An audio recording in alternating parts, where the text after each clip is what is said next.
की बात नहीं करूंगा, लेकिन एक चीज जरूर कहना चाहूंगा। जो न्यूज ने दिखाया गया कि जब से हिंदुस्तान आजाद हुआ है, यूपी ने पहली बार कुछ ऐसा रिकॉर्ड बनाया है जो आज तक बना नहीं था। ऐसा ही है।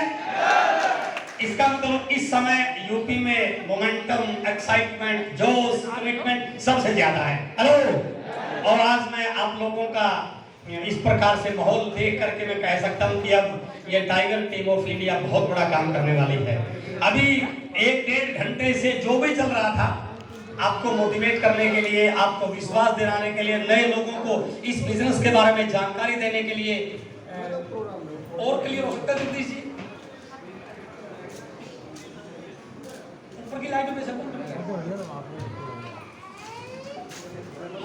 बिल्कुल रिलैक्स हो जाइए, बिल्कुल रिलैक्स मोड में, किसी प्रकार का कोई प्रेशर, तनाव, क्योंकि आज मैं कुछ बड़ी बड़ी बातें आपके बीच में शेयर करने वाला हूं।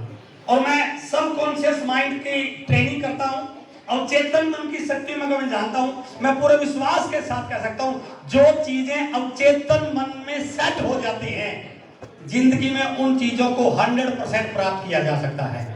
तो आज मैं जो भी चीजें आपके साथ बात करूंगा, वो कोई रॉयल्टी या टेक्निकल की बातें नहीं होगी, बल्कि लाखों करोड़ों रुपए महीना कमाने की बातें मैं आपके बीच में शेयर करने वाला हूं। और मैं उम्मीद करता हूं कि यदि आप एकाग्र होकर यहाँ जितना भी टाइम ये प्रोग्राम चलेगा, 40 मिनट, 45 मिनट, 1 घंटा, आप मेरे साथ थोड़ा सा कोऑपरेट करेंगे और रिसेप्टिविटी मोड में रहेंगे, ताकि जो चीजें मैं आपके पास बता दूं, एक बार आपको जरूर सोचिए, क्या ऐसा जिंदगी में हो सकता है? यदि आपका मस्तिष्क, आपकी आत्मा जवाब दे यस, तो मैं पूरे विश्वास के साथ कहता हूं, यहाँ पर बैठा हर व्यक्ति आरसीएम का डायमंड जा सकता है। यह मैं पूरे विश्वास के साथ बोल सकता हूं। तो मैं अपनी बात को आगे बढ़ाने से पहले 2-3 मिनट में अपना जल्दी सी इंट्रोडक्शन देना चाहूंगा, क्योंकि बहुत सारे साथियों से मैं पहली बार मिल रहा हूं। मेरा नाम श्रीचंद अत्री है, मैं हरियाणा का रहने वाला हूं, जींद शहर से मैं बिलोंग करता हूं। इस बिजनेस में आने से पहले मैं हरियाणा एजुकेशन डिपार्टमेंट में मैथ लेक्चरर की पोस्ट पे काम कर रहा था। हरियाणा गवर्नमेंट में 2nd क्लास गजटेड पोस्ट है वो, उस पोस्ट पे मैं काम कर रहा था। I was senior lecturer. उसके साथ साथ मैं मेरे शहर का सबसे बड़ा मैथमेटिक्स का कोचिंग इंस्टीट्यूट चलाता था, जिस कोचिंग सेंटर से बहुत सारे बच्चे बड़ी बड़ी कॉम्पिटिटिव एग्जाम में जाते थे, सिविल सर्विसेज में गए हैं, आईआईटी जैसी इंस्टीट्यूट में गए, उस प्रकार का मैं कोचिंग सेंटर चलाता था। 6 घंटे की मेरी नौकरी होती थी, 2 घंटे मुझे ड्यूटी पर आने जाने में लगते थे, और 6 घंटे के मैं कोचिंग सेंटर से लेता था। रोज 13-14 घंटे मैं लगातार काम करता था। मैं बिल्कुल ग्रामीण परिवेश से हूँ। मेरे पिताजी किसान रहे, छोटे से किसान। हम परिवार में 4 बहनें और 3 भाई हैं। मैं अपने परिवार में सबसे छोटा रहा हूँ। बिल्कुल गरीब परिवार से मैं बिलोंग करता हूँ। मेरे पिताजी का, मेरे परिवार का यह ड्रीम था, क्योंकि मैं पढ़ने में बहुत इंटेलिजेंट था, मैंने एमएससी में यूनिवर्सिटी में टॉप किया था, तो मेरे परिवार का यह ड्रीम था, यदि ये बच्चा ठीक ठाक नौकरी लग गया तो घर की स्थिति ठीक ठाक हो जाएगी। और ये मेरा नहीं, हर माँ बाप का ये सपना होता है अपने बच्चों से, इसलिए वो अपने आप को अच्छा दे पाए या न दे पाए, खुद अच्छा खाना खा पाए या ना खा पाए, खुद अच्छे कपड़े पहन पाए या न पहन पाए, खुद अच्छी स्कूल में पढ़ पाए या ना पढ़ पाए, उसका एक ही सपना होता है, यदि मैं सारी सुविधाएं मेरे बच्चे को दे गया और ये पढ़ गया तो घर के हालात बदल जाएंगे। ऐसा होता है सर? इस प्रकार की उम्मीदें मेरे परिवार को मुझसे थी। और जब मैंने हरियाणा गवर्नमेंट में लेक्चरर के पद पे ज्वाइन किया, तो मेरे परिवार में वो दिन बहुत उत्साह का दिन था कि अब घर के सारे हालात बदल जाएंगे। मैंने बड़ी शिद्दत के साथ अपनी नौकरी को किया, अपने कोचिंग सेंटर को चलाया, ठीक ठाक कमा रहा था। ये मैं बात बता रहा हूँ आपको आज से 22 साल पहले की, 2000 की। उस समय लगभग 25-30 हजार रुपए की शायद एक लेक्चर की सैलरी होती थी, और कोचिंग सेंटर से भी मैं उस समय 30-35 हजार रुपए कमा रहा था पर मंथ। अचानक इस आरसीएम बिजनेस की शुरुआत होती है, और मेरे बगल में रहने वाला व्यक्ति, मेरे घर की दीवार के साथ जिस व्यक्ति का घर था, माननीय सुरेंद्र भट्ट साहब, एक उनके लिए जोरदार तालियां दो।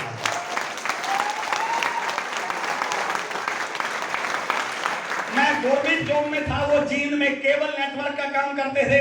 उनको network marketing, direct selling, power of network, इन चीजों का पता था, और उन्होंने आरसीएम बिजनेस को ज्वाइन कर लिया। और जब भी कोई व्यक्ति आरसीएम बिजनेस को सीरियसली ज्वाइन करता है तो उसके अपलाइन के द्वारा शुरू में उसको 2 बातें बताई जाती हैं कि जो भी प्रोडक्ट मिला इसको यूज कीजिए, और दूसरा काम आप जितने भी लोगों को जानते हैं उन लोगों के अपनी डायरी में नाम लिखिए, जिसको बोलते हैं लिस्ट मेकिंग। ऐसा होता है।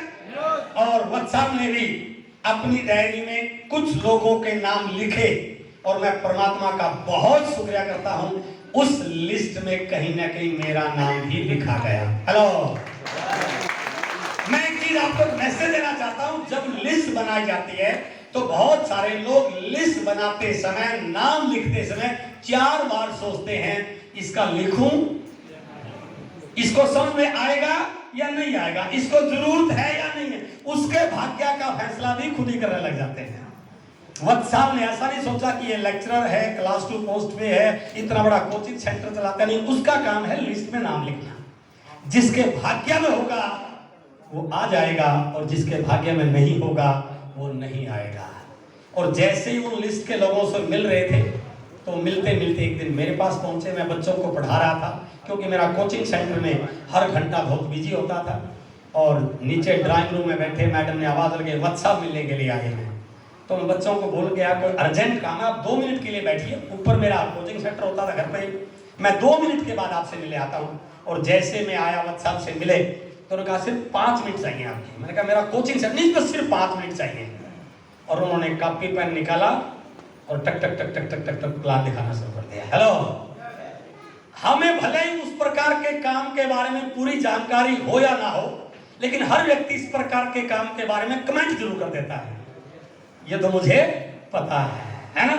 और जैसे ही WhatsApp ने बताया, क्योंकि बगल में रहते थे, घर के बीच में एक दीवार कॉमन थी, मेरा हाउस नंबर 2700 और उनका 2701 होता था, तो मुझे लगा ये 10-15 मिनट भी खराब हो गए तो बैच तो चला जाएगा। तो मैंने कहा, मैंने पूरा प्लान ही देखा, मैंने कहा सर ये समझ गए, बहुत बढ़िया काम है, ये सबको करना चाहिए, करना क्या है इसमें। तो उन्होंने कहा इसमें 5 पैंट लेनी होती, बस सर आसान काम है। मैंने पूरा प्लान ही देखा और तुरंत उनको कहा फॉर्म भर लीजिए। उस समय फॉर्म भरा जाता है, हर रंग का फॉर्म आता है, और गत्ते के डिब्बे में 5 पैंट मिलती थी। समझ में आ गया कि कितने की है, 1400 के आसपास की शायद होती, 1300 से कुछ ऐसा लेते थे। तो मुझे लगा ये 1400-1500 में कोई ज्यादा लंबी चौड़ी कहानी तो है नहीं। हाँ, 15 मिनट खराब हो गए, वो बैच खराब हो गया तो लंबी चौड़ी कहानी बन सकती है। फायदा इसी बात में है, इनको तुरंत नक्की कर दिया जाए। हेलो, और मेरा मानना है 90% लोगों की ज्वाइनिंग इसी प्रकार होती है कि बताने वाला कोई न कोई दोस्त, पड़ोसी, रिश्तेदार या जानकार होता है, वो नाराज ना हो जाए इसलिए हम ज्वाइन कर लेते हैं। तो मेरी भी ज्वाइनिंग इसी प्रकार हुई। कहने का मैसेज क्या है, कोई फर्क नहीं पड़ता कि आपकी ज्वाइनिंग किस प्रकार से हुई है, फर्क इस बात से पड़ता है कि ज्वाइन होने के बाद आपने सामने वाले को सही ढंग से स्टार्टअप करवाया है या नहीं करवाया। और मैंने 2-3 मिनट में हिसाब लगा के WhatsApp को फारिग कर दिया और फिर मैंने बच्चों को पढ़ाना शुरू किया। लेकिन उसके कुछ समय के बाद एक ऐसा ही सेमिनार, इतने लोग नहीं थे, आदरणीय OP शर्मा जी का सेमिनार था, जो राजस्थान गवर्नमेंट में क्लास 1 की पोस्ट पर गजेटेड ऑफिसर थे, और मुझे बताया कि बहुत बड़े व्यक्ति, संडे का दिन था, संडे को मेरा कोचिंग सेंटर ऑफ होता था, और मुझे भी उस सेमिनार में ले जाया, मैं गया नहीं था, नए लोगों को भी आज ले जाया गया, लाया गया होगा था। तो मुझे उस सेमिनार में ले जाया गया, मैं पीछे बैठा था, और जैसे बार बार तालियां बजा रहे थे लोग, तालियां बजाओ, तो मैं भी उस दिन बड़ा फ्रस्ट्रेटेड रहा, यार इनको जो बता रहे हैं बताए, तालियां का क्या मतलब है। पूरे हॉल की ताली बज रही थी मुझे छोड़कर, क्योंकि मेरा इंटरेस्ट नहीं था इस काम में। जब तक आपका किसी काम में इंटरेस्ट नहीं होता तब तक आप उस काम में इन्वॉल्व नहीं होते हो। मैं बिल्कुल भी पीछे बैठा हुआ था और मैं वेट कर रहा था कि एक संडे का दिन तो होता है घूमने के लिए, बाजार में जाने के लिए, टीवी फिल्म देखने के लिए, बच्चों के पास बैठने के लिए, और आज वो दिन भी खराब हो गया। 2-2.5 घंटे वो प्रोग्राम चला और मैं लास्ट में बैठा था। लेकिन उस सेमिनार के लास्ट के 3-4 मिनट, जिस समय आज शुरुआत करने वाला, लास्ट के 3-4 मिनट ऐसा कुछ घटित हुआ, मुझे पता भी नहीं चला मेरी ताली कब बज गई। हेलो, उन 3-4 मिनट ने मुझे इस बात पर सोचने के लिए मजबूर कर दिया कि जिंदगी में इससे बड़ा कोई दूसरा व्यवसाय हो ही नहीं सकता है। और उस मीटिंग में बैठे बैठे मैं ये निर्णय ले चुका था अब जिंदगी में करना है तो आरसीएम बिजनेस करना है। ये मेरा डिसीजन था, मेरे परिवार का डिसीजन नहीं था। और जैसे ही मीटिंग खत्म हुई मैं बहुत एक्साइटेड था, आप लोग भी एक्साइटेड होंगे, क्योंकि मीटिंग के बाद हर व्यक्ति एक्साइटेड होता है, क्योंकि नई नई चीजें सुनता है। वो एक्साइटमेंट 1 घंटे की है, 1 दिन की है, या 1 साल की है, या पूरी जिंदगी की है, ये उस व्यक्ति पर डिपेंड करता है। और मीटिंग खत्म हुई और मैं मीटिंग खत्म होने के बाद बड़े जोश के साथ घर गया कि काम तो करना चाहिए, लेकिन 14 घंटे रोज काम करने वाला व्यक्ति करेगा कैसे? तो मैंने फैसला कर लिया था, नौकरी को तो छोड़ेंगे नहीं, कोचिंग सेंटर को बंद कर देंगे और कोचिंग सेंटर का जो टाइम लगता है यहाँ पे वो आरसीएम में लगाएंगे। That was my decision. और मैं बड़ा उत्साह के साथ घर पे गया और मैडम ने दरवाजा खोला कि अब बैठ के चाय वाय पिएंगे, समोसा खाएंगे। मैंने कहा कमाल हो गया, अब तो गजब हो गया, मेरे शब्द ही बदल रहे थे। अब तो व्हाट्सएप ने जो बात कही थी वो तो कमाल की चीज है। और जैसे जैसे मैं बोल रहा हूँ, मैडम मेरे तो किया ये पागल हो गया क्या? कुछ घर से तो ठीक ठाक गया था, ये 2-3 घंटे पहले जगह जो ठीक ठाक था, हमने कहा आर यू ओके? मैंने कहा बिल्कुल सही है, आप सुनिए तो। और मैंने उनको भी ड्राइंग रूम में सोफे बैठाया, उनको बताया कि ये तो कमाल का बिजनेस है, जिंदगी बदलने वाला है। तो वो हैरान परेशान कि क्या है? मैंने कहा इस बिजनेस में अभी मैं शेयर करूँगा चीज, तो मुझे आपकी सपोर्ट चाहिए। आज के बाद कोचिंग सेंटर बंद।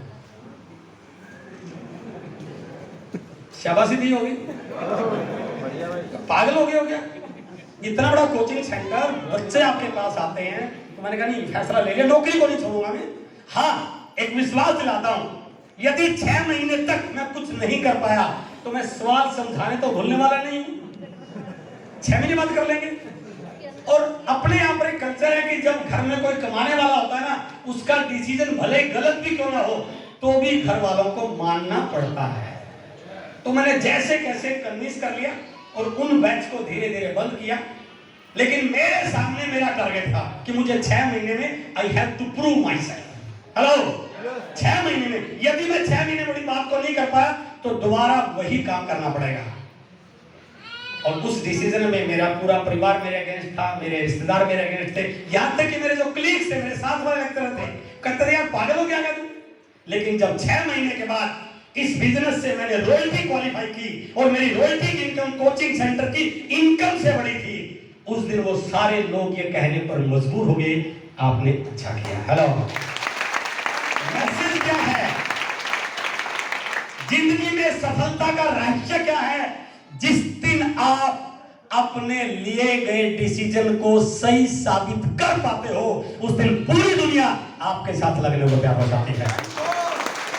और 9 महीने के बाद टेक्निकल आया। 2001 में मैंने शुरू किया था, 2007 आ गया और 2007 आते आते मुझे लगने लग गया कि अब मुझे नौकरी की जरूरत। मेरी रिटायरमेंट थी 2023 में, अभी 1 साल और पड़ा है। और मैंने 2007 में जब मैं गया अपनी ड्यूटी पे, एक काजू कतली का मिठाई का डिब्बा लेके गया और सुबह हाजिरी लगाते हैं और मैंने अटेंडेंस लगाई और प्रिंसिपल मैम थी हमारे वहाँ पे, उनको एक एप्लीकेशन और एक वो मिठाई का डिब्बा दिया। तो उन्होंने सोचा शायद कोई छुट्टी वुट्टी लेनी होगी या कोई काम होगा, और जैसे एप्लीकेशन पढ़ी उनको पसीना आ गया। मैंने कहा आज के बाद मैं ड्यूटी करने वाला। मात्र 6 साल में, हेलो, जब ना कोई ज्यादा प्रोडक्ट थे, ना डिलीवरी सेंटर थे, ना नेटवर्क मार्केटिंग का माहौल था, ना कोई सिस्टम था, उस समय मात्र 6 साल में उतना पैसा मैंने कमा लिया था जितना हरियाणा गवर्नमेंट मुझे 2023 तक देने वाली थी। और 2007 में नौकरी को छोड़ करके now I am doing full time RCM business. ये सारी कहानी मैं इसलिए बता रहा हूं, उस समय सिचुएशन बहुत अच्छी नहीं थी, लेकिन आज सिचुएशन बहुत अच्छी है। मैं पूरे विश्वास के साथ कहता हूं, जितना काम मैं पिछले 20 साल में कर पाया हूं, उससे कई गुना बड़ा काम आप अगले 2 साल में कर सकते हैं इस आरसीएम से। थोड़ा सा अपने आप को ध्यान को याद रखिए, मेरी बातों पे आइए। मैं अपनी बात को आगे बढ़ाने से पहले एक फोटो आपके बीच में दिखा रहा हूं। ये इन दो लोगों को आप जानते होंगे, they are the best footballer in the world. दुनिया के सबसे बड़े फुटबॉलर हैं ये, जिनमें एक का नाम है मेसी और दूसरे का नाम है रोनाल्डो। जिस व्यक्ति का भी स्पोर्ट्स में इंटरेस्ट होगा वो इन दोनों के बारे में जानता होगा।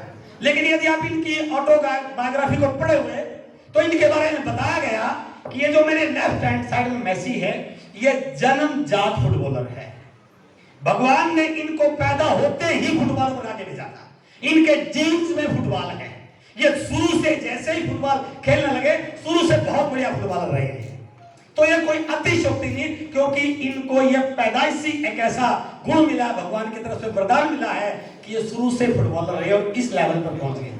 लेकिन जो मेरे राइट हैंड साइड में रोनाल्डो, उसके बारे में पढ़ोगे तो उसके बारे में बताया गया ये अच्छे फुटबॉलर नहीं थे, बहुत अच्छे फुटबॉल नहीं खेलते थे, इनका कोई स्थान नहीं था। लेकिन उन्होंने जब फुटबॉल से मिलने वाले रिवार्ड, अवार्ड, रिकॉग्निशन, लाइफ उनको देखा तो उन्होंने संघर्ष किया। भले ही आज मैं अच्छा फुटबॉलर नहीं हूं, भले आज लोग मेरी फुटबॉल की एक्टिविटी पे हंसते हैं, आज भले मुझे अच्छा खेलना नहीं आता है, लेकिन यदि मैं शिद्दत के साथ लगा रहा तो एक दिन मैं भी अच्छा फुटबॉलर बन सकता हूं। और उनकी इस जिद ने, उनके अपने आप की कमिटमेंट ने आज उनको भी दुनिया का बेस्ट फुटबॉलर बना दिया। हेलो, मैसेज क्या है? कोई फर्क नहीं पड़ता कि आज आपका बिजनेस क्या है, आज आप कहां पर हैं, कैसा चल रहा है, कोई फर्क नहीं पड़ता यदि आप अपने आप से कमिटमेंट कर लें और यदि आपका खुद पे विश्वास हो जाए तो यहां पर बैठा हर व्यक्ति अपनी जिंदगी में चमत्कार कर सकता है। खुद पे विश्वास होना जरूरी है कि मैं कर सकता हूं। और मैं जिस चीज से प्रभावित हुआ था उससे अपनी बात को शुरू कर रहा हूं। ये 3 लाइनें आपसे मैं जानना चाहता हूं, क्या इन 3 फैक्टर्स के महत्व को आप जानते हैं? क्या है? क्या इनके बारे में कभी सोचा है? क्या इनकी इंपॉर्टेंस लाइफ में क्या है, इसके बारे में कभी ध्यान दिया? मैं थोड़ा सा इसके बारे में बातचीत करूंगा, उसके बाद आरशेप आऊंगा। पहला है फाइनेंशियल फ्रीडम। जहां तक मैं मान रहा हूं, हम सब उस प्रकार के परिवार से बिलोंग करते हैं जहां पर रोज काम करना, नौकरी करना, दुकान करना, जो भी हमारे काम रहे हैं, तो वहां पर शायद इस प्रकार के शब्द की ज्यादा इंपॉर्टेंस नहीं होती होगी। What do you mean by financial freedom? Financial freedom का मतलब है कि जिंदगी में इतना तो पैसा हो कि हमें किसी चीज को घर की जरूरत के लिए खरीदना पड़े तो पैसे को देखना ना पड़े। उतने तो पैसा हो जिस गाड़ी को लेने का मन हो वो गाड़ी ले पाए। उतने तो पैसा हो शहर के जिस एरिया में मकान में रहने की इच्छा हो उस प्रकार के एरिया में उस प्रकार का मकान बना पाए। इतने तो पैसा हो बच्चों को जिस स्कूल में पढ़ाना चाहे उस प्रकार के स्कूल में पढ़ाने के लिए पर्याप्त पैसा हो। इतने तो पैसा हो कि बच्चों की शादी करें तो उस प्रकार के होटल में जहां पर बड़े बड़े लोग कर रहे हैं उस प्रकार के होटल को अरेंज कर पाए। इतने तो पैसा हो यदि बच्चों का कहीं घूमने का नेशनल या इंटरनेशनल मन करे तो बिना किसी संकोच के उतना पैसा खर्च कर पाए। इतना तो पैसा हो कि यदि हमारे बच्चे का जन्मदिन हो या हमारी शादी की सालगिरह हो और हमारा बेटा या हमारी पत्नी हमसे कोई ऐसा गिफ्ट मांगे जिसके बारे में अच्छा पैसा लगता हो लेकिन उसको सोचने के लिए पैसे की ओर देखना ना पड़े, उस प्रकार के पैसे की बात कर रहा हूं। उसको बिजनेस की भाषा में बोला जाता है फाइनेंशियल फ्रीडम। हेलो, क्या लाइफ में ऐसा होना चाहिए? कोई भी व्यक्ति अभाव की जिंदगी जीना नहीं चाहता सर, मजबूरी में व्यक्ति अभाव की जिंदगी जीता है। उस प्रकार की चीजों का लाइफ में रूल तो है सर। मैं कर पाऊं या ना कर पाऊं एक अलग चीज है, मेरी हैसियत है या नहीं है अलग चीज है, लेकिन सपना तो मेरा भी है कि मेरा बच्चा जब कॉलेज में जाए तो अपनी गाड़ी में बैठ के जाए। होता कि नहीं होता? मैं मेरी बेटी के लिए कोई लड़का देखूं तो आगे उसकी किस्मत है, कैसा उसका जीवन होगा। लेकिन एक बार तुम ऐसा देखो कि उस परिवार के उस घर में किसी प्रकार की आज के टाइम में कोई दिक्कत होता है, उस प्रकार की स्थिति को बुलाता फाइनेंशियल फ्रीडम। ऐसा होना अलग चीज है, फाइनेंशियल सिक्योरिटी एक अलग चीज है। हम में से बहुत सारे लोग इस चीज को जानते हैं कि हमारे गांव में, हमारे शहर में, हमारे रिश्तेदारी में हम कई लोगों का एग्जांपल देते हैं कि यार इसके दादाजी बहुत अमीर थे, ऐसी स्थिति पहले नहीं थी कि इसके पिताजी तो बहुत अमीर थे, कुछ ऐसा हो गया, आज ये जो दर दर की ठोकरें खा रहा है, आज जो इनकी जिंदगी का जिस प्रकार से माहौल है पहले ऐसा नहीं था। इसका मतलब क्या हुआ? वो दादाजी उन सारे पैसों को अपने साथ ले गया होगा, कुछ तो हुआ होगा। इसका मतलब पैसा तो था लेकिन वो पैसा बरकरार नहीं रहा। इसका मतलब उनकी लाइफ में कोई फाइनेंशियल सिक्योरिटी, पैसा आया कमाया लेकिन चला गया। कोई तो ऐसा जरिया होना चाहिए कि पैसा रहे, भले ही आगे बच्चे उसको संभाल पाए या नहीं संभाल पाए, लेकिन पैसा कम नहीं होना चाहिए। कोई भी परिस्थिति आ जाए, लॉकडाउन आ जाए, कोरोना आ जाए, काम धंधे बंद हो जाए, लेकिन मेरे घर पर आने वाला पैसा कभी रुकना नहीं चाहिए। मेरा जो काम मैं कर रहा हूं वो काम कभी कम होना नहीं चाहिए। उस प्रकार की अवस्था को बोला जाता है फाइनेंशियल सिक्योरिटी। और इस कोरोना ने बहुत सारे लोगों को इस बीच वाले शब्द पे सोचने के लिए मजबूर कर दिया। फैक्ट्री तो थी लेकिन बंद हो गई थी, फाइनेंशियल सिक्योरिटी नहीं थी।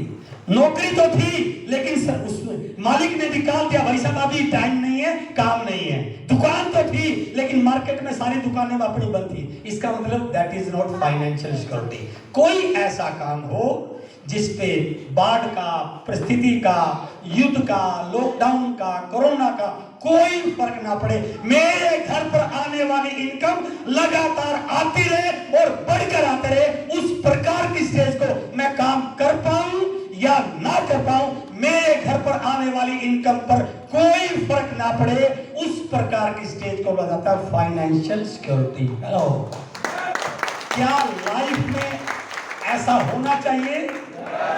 And the third is passive income, कि वो इनकम ट्रांसफरेबल हो।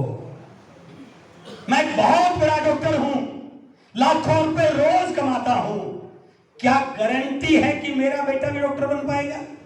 जहां से मैं अपनी बिजनेस की, अपनी जिंदगी को छोड़ना चाहता हूं, उस दुकान से, उस हॉस्पिटल से, जिससे भी, क्या मेरा बेटा उसको वहीं से शुरू करेगा? नो।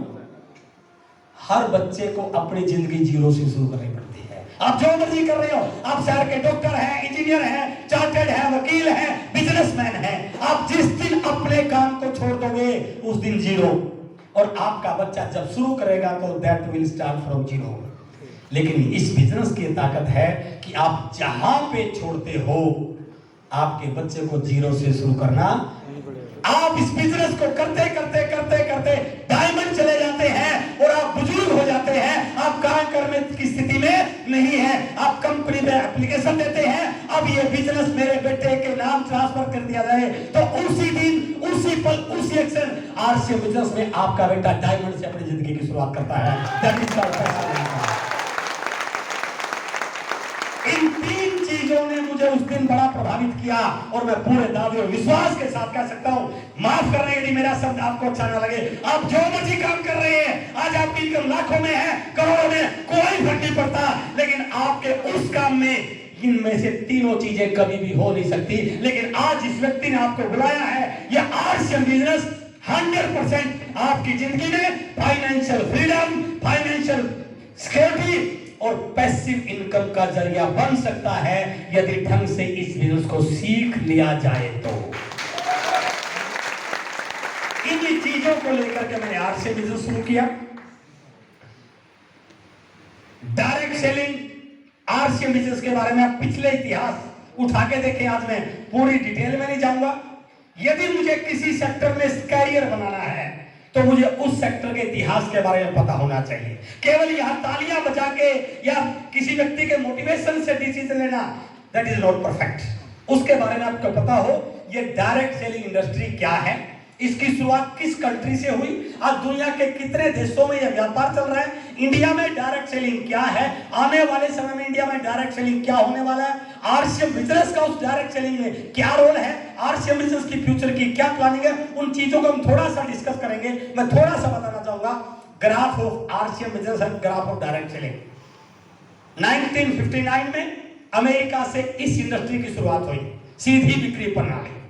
मैं किसी मेंबर बनाने वाली स्कीम की बात नहीं कर रहा हूं, मैं पैसों को दुगना तिगना करने वाले लोगों की बात नहीं कर रहा हूं, मैं बात कर रहा हूं सीधी बिक्री प्रणाली।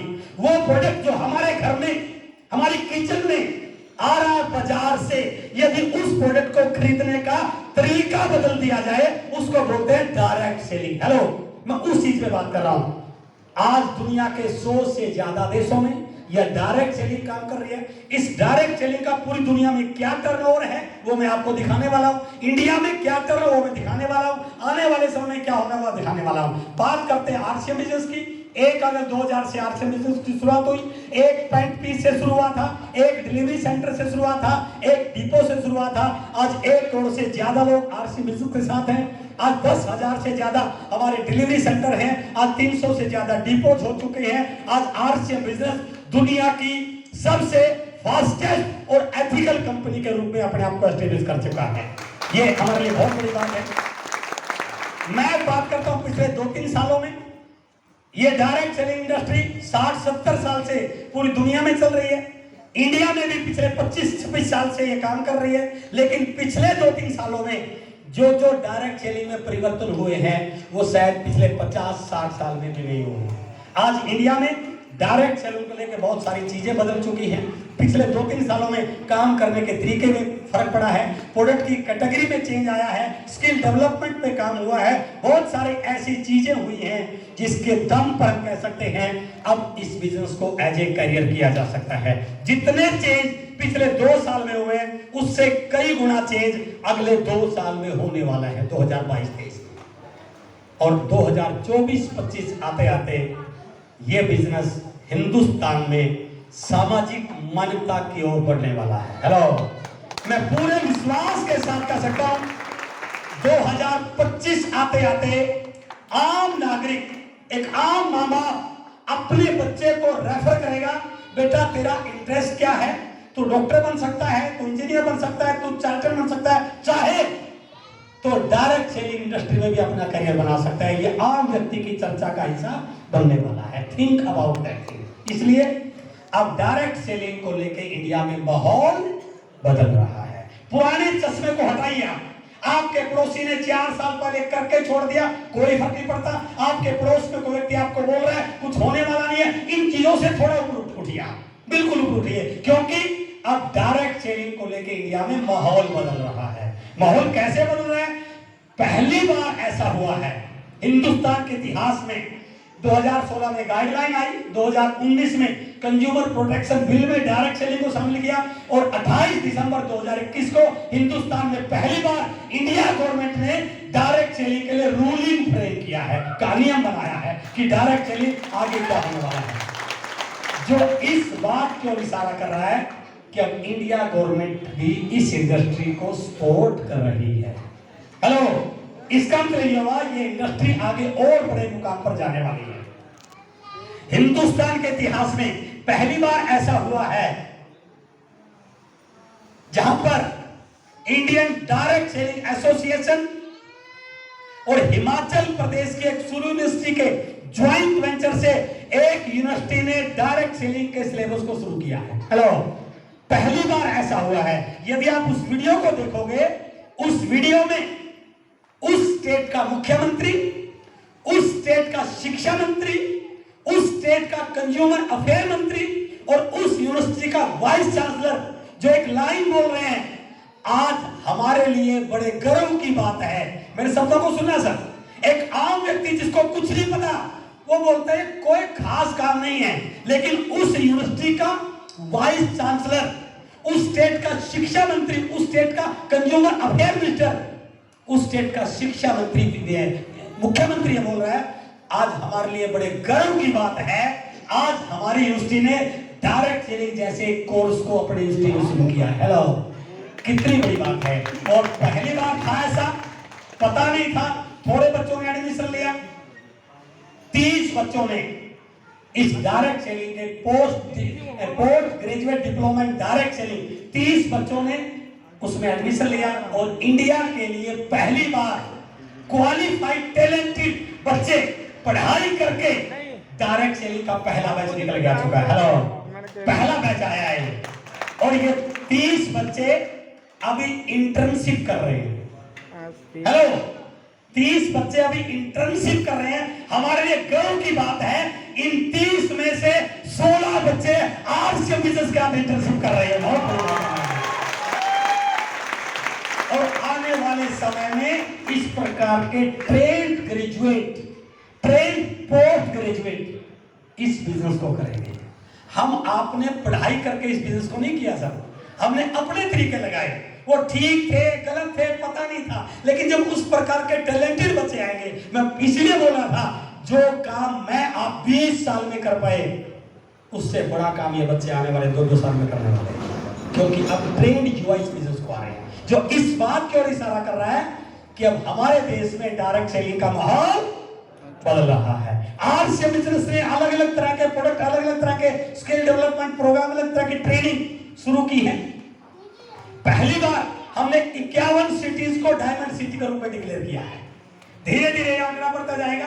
इन 51 शहरों पर हर शहरों में हर तीसरे महीने celebration program, skill development program, training program, promotional program, उस प्रकार की चीजों की, ताकि हम लोगों को इस बिजनेस के बारे में ट्रेन कर पाए, क्योंकि आने वाले समय में इंडस्ट्री बहुत बड़ा होने वाली है, जो इस बात की ओर इशारा कर रहा है कि अब इंडिया में डायरेक्ट सेलिंग को लेकर माहौल बदल रहा है। हमारा एक प्रोडक्ट आया गामा ओरिजिनल, पहली बार हिंदुस्तान की एक विशेष घटना है ये, पहली बार इस प्रकार का एक प्रोडक्ट आया जिसको आज इंडिया के जाने माने डॉक्टर यूट्यूब चैनल पर आके बोल रहे हैं कि हिंदुस्तान को स्वस्थ बनाने में, कैंसर मुक्त करने में, हार्ट की बीमारी को दूर करने में यदि कोई प्रोडक्ट सबसे ज्यादा किफायती साबित होने वाला है तो वो गामा ओरिजिनल है। हमारे लिए कितनी बड़ी बात है। वो भले ही आरसीएम कंपनी का नाम ले रहे हो ना ले रहे हो, लेकिन इनडायरेक्टली वो गामा ओरिजिनल को प्रमोट कर रहे हैं, जो इस बात को इशारा कर रहा है कि अब इंडिया में डायरेक्ट सेलिंग का माहौल बदलने वाला है। अभी जो world federation of direct selling association की रिपोर्ट आई, उसमें ये बहुत बड़ी रिपोर्ट है जो हम सबके लिए बड़ा मोटिवेट करने वाली है कि अब पूरी इंडस्ट्री, आज इस इंडस्ट्री का टर्नओवर लगभग 13,44,750 करोड़ का, पूरी दुनिया का 100 से ज्यादा कंट्रीज का। आज भले ही हमारी पोजीशन बहुत अच्छी नहीं है, आज भले हमारा टर्नओवर बहुत अच्छा नहीं है, आज रैंकिंग में बहुत नीचे है, लेकिन इस स्लाइड में 2 चीजें हमें सबसे ज्यादा मोटिवेट करने वाली हैं। पहली, पॉपुलेशन। यदि आप पॉपुलेशन की बात करेंगे तो पूरी दुनिया में चाइना को छोड़ करके इंडिया नंबर 2 पे है सर। एम आई राइट? कोरिया जैसा कंट्री जहां की पॉपुलेशन मात्र 5 करोड़ और डायरेक्ट सेलिंग का टर्नओवर 17,748 मिलियन डॉलर, इसको इंडियन रुपए में कन्वर्ट करें 1.5 लाख करोड़। 5 करोड़ की पॉपुलेशन के कंट्री में डायरेक्ट सेलिंग का टर्नओवर 1.5 लाख करोड़, और हमारी पॉपुलेशन कितनी है सर? जितनी वहां की टोटल पॉपुलेशन है ना, इतने तो लोग हमारे शाम को रेलवे स्टेशन पर घूमते रहते हैं सर, है ना? तो आप अंदाजे इस बात को नोट करके जाइए कि जब 5 करोड़ की पॉपुलेशन में 1.5 लाख करोड़ हो सकता है, तो 140 करोड़ की पॉपुलेशन में 1.5 लाख करोड़ नहीं हो सकता क्या? और जिस दिन 1.5 लाख करोड़ हो गया, जो अभी बोल रहे थे अजीत जी जेट प्लेन, तो फिर आप सब लोगों के पास जेट प्लेन आने वाले हैं सर। कितना बड़ा बिजनेस बनने वाला है। दूसरी चीज, ग्रोथ रेट। पिछले 3 सालों में इंडिया में जो माहौल बना, इंडिया में लोगों ने इस बिजनेस को स्वीकार किया, इसके प्रोडक्ट को स्वीकार किया, इसके बारे में जानकारी ली। पिछले 3 साल में जो ग्रोथ रेट आई पूरी दुनिया में चौंकाने वाली है। इंडिया की ग्रोथ रेट है 17.6%, किसी भी कंट्री की नहीं है। यह इस बात को इशारा कर रहा है यदि हम इसी ग्रोथ रेट से बढ़ते रहे तो 2037 तक आते आते इंडिया वर्ल्ड का सबसे बड़ा डायरेक्ट सेलिंग का टर्नओवर कंट्री बनने वाला है, जो हमारे लिए बहुत बड़ी बात है। इसका मतलब क्या हुआ? अब सही ढंग है, सही समय पर काम करने की जरूरत है, अब डिसीजन लेने की जरूरत है। लेकिन मैं जरूर बताना चाहूंगा 2025 के डाटा जो फिक्की और केपीएमजी का है, उस डाटा के अकॉर्डिंग ये बताया गया है 2025 तक ये इंडिया में 65,000 करोड़ की होने वाली है। लेकिन अभी इसके भी सुर बदलने शुरू हो चुके हैं। फिक्की केपीएमजी ने 65,000 करोड़ का ही बोला है, लेकिन बड़े बड़े ट्रेनर जो एक्सपेक्ट कर रहे हैं कि ये 65,000 करोड़ नहीं 1 लाख करोड़ तक पहुंचने वाली इंडस्ट्री इंडिया में 2025 तक। यानी कि आप